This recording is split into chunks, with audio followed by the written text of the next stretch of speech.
बिस्मिल्लाहिर्रहमानिर्रहीम। आज की कहानी एक ऐसे अनोखे झूठ के बारे में है जिसने ताजिर को जुर्माने से बचाया।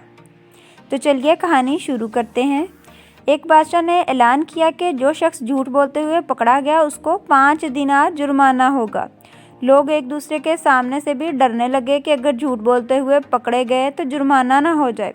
इधर बादशाह और वज़ीर भी भेस बदलकर शहर में घूमने लगे। जब थक गए आराम की गर्ज से एक ताजर के पास ठहरे। उस ताजर ने उन दोनों को चाय पिलाई।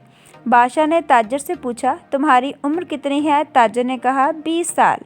उसने पूछा, तुम्हारे पास दौलत कितनी है? ताजर ने कहा 70,000 दिनार। फिर पूछा, तुम्हारे बच्चे कितने हैं? ताजर ने जवाब दिया 1। वापस आकर उन्होंने सरकारी दफ्तर में ताजर के क्वाइफ और जायदाद की पड़ताल की तो उसके बयान से मुख्तलिफ थी। बादशाह ने ताजर को दरबार में तलब किया और वही 3 सवालात दोहराए। ताजर ने वही जवाबात दिए।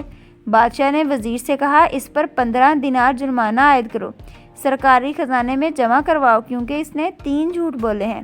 सरकारी कागजात में है कि इसकी उम्र 35 साल है और इसके पास 70,000 दिनार से ज़्यादा रकम है और इसकी औलाद में 5 लड़के हैं।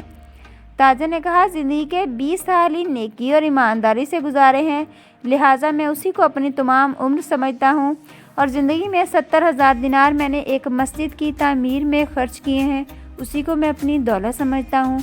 4 बच्चे नालायक और बद इखलाक हैं, 1 बच्चा अच्छा है, उसी को मैं अपना बच्चा समझता हूँ। यह सुनकर बादशाह ने जुर्माने को हुक्म वापस ले लिया और ताजर से कहा, हम तुम्हारे जवाब से खुश हुए। वक्त वही शुमार करने के लायक है जो नेक कामों में गुजरे, दौलत वही काबिल एतबार है जो राह खुदा में खर्च हो, और औलाद वही है जिसकी आदतें नेक हों और अखलाक वाली हो। अगर आपको ये वीडियो अच्छी लगे तो चैनल सब्सक्राइब करें।